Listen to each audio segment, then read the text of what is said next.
前两个区域的话，一个春天，一个更偏秋天一点。但雪山的话就比较特殊了，首先它是冬天，然后它还有一个极寒的机制在里面，还有就是阳光上的一个光照。因为前两个世界的话，它光照都是那种特别阳光明媚、饱和度比较高的，然后到雪山整体的饱和度会降下来，光源会变冷，然后包括能见度上就没有之前的看得这么远。然后洞窟内的包装和洞窟外的那个自然环境其实也是有一个蛮大的一个对比。当时做雪山的时候参考了很多现实当中的照片，我们在研究那个雪，就是雪上面是什么，雪下面是泥土，有没有草，有没有小石头，有没有一些枯树枝，然后这些不同的细节应该分在哪一层。更多的时候我们去参考大自然的逻辑，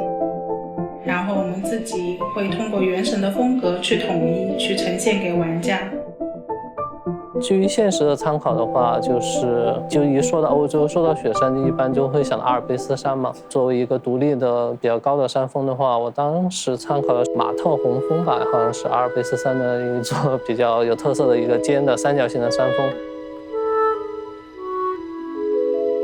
雪山扑面而来的低温的感觉，除了美术层面的表现以外，还有很多来自策划上的一些设计。比如说进入雪山之后，我们给玩家带来了低温条这么一个机制，然后可能有相关的一些内容会让低温条出现增长或者消弱。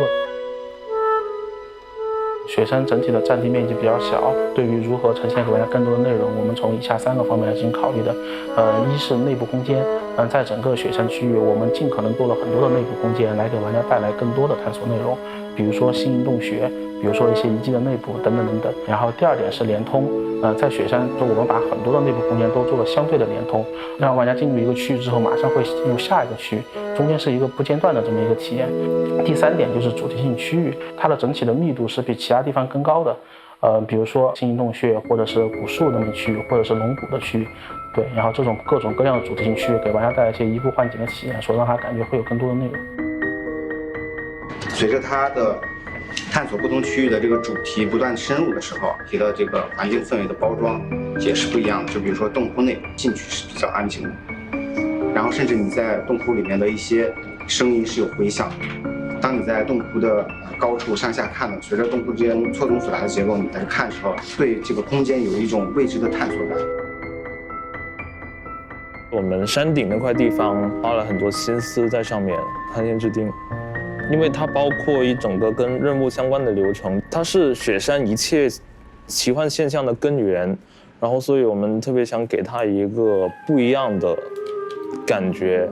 其实那个从美术感受上来讲，其实当你进入世界，你会从两个也会看到山间那个云，其实你会从视觉上来讲，你会对那个区域，尤其是那个云后面有什么，是有非常强烈的自己的印象，然后那个其实就是你最终的体验的一个终点。对对对啊，然后其实这个是有一种神秘感。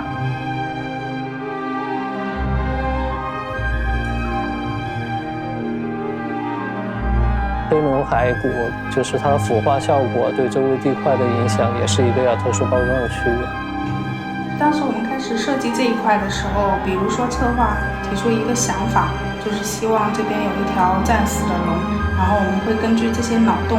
配合原画出一些前期的设定。为了让雪山的故事体验更丰富，然后我们会围绕雪山最大的一个主题，就是寒烟之钉和古代王国，来全方位多角度的来展示这么一个事情。第一个是古代王国的视角，比如说玩家在玩游玩的时候会遇到8个石碑或者3个宝匣，然后从这些碎片化的信息中，玩家会慢慢总结出一些雪山过去发生什么事情。然后第2点，我们会从现在的 NPC 的角度中来阐释雪山发生了什么事情，比如说玩家游玩中遇到的乔尔的父亲这么一个任务，然后还有一些其他的任务。然后最后一点，我们会从玩家的视角来阐述这个事情，比如说最主要的山中之物这么一个任务，或者说腐蚀之牙这么任务，都是玩家自己经历了些什么，遇到了什么。然后当这些3个部分全部交织在一起的时候，会给玩家还原一个雪山真正的这么一个全貌。原神里面的雪其实很清透，然后甚至有一些不灵不灵的这种浪漫的感觉。我们雪不可能做得很写实，所以说当时我就找了很多的参考，我就无意之中上看，然后看到云彩，然后我想到云彩是不是可以变成我们的雪？云嘛是有一个颜色的渐变的，那我们的雪是不是也可以套用这种思路做一个渐变的这样的一个效果？然后我试验了一下，哎，刚刚好，这个雪的效果就是非常水彩，然后给美术看了就感觉啊，这就是我们要的雪。1.2这个版本的雪和冰的话，效果是为雪山添加了不少的亮点，前后后调了差不多15版，其实是在雪山上面也是一个试验性的东西。其实我们在美术上也是希望玩家能够感受到它的美术质量在慢慢的提升的，比如说路边的树，包括树上的积雪，我们都是看它怎么落得更加自然，然后跟地表去做一些结构上的呼应。是你在雪山积雪的时候，你去攻击它，它是会落雪的。美术其实做东西会有一种美术洁癖，尤其是我们面对的是一个同时开发全平台的这样一个项目，保证就是说玩家他到任何地方，画面无论是从构图还是细节铺设还是美术逻辑，它都是具备美术素质的，而不是说是杂乱的。如果你横向去看我们的世界，它会越来越完整。这个世界它是有一些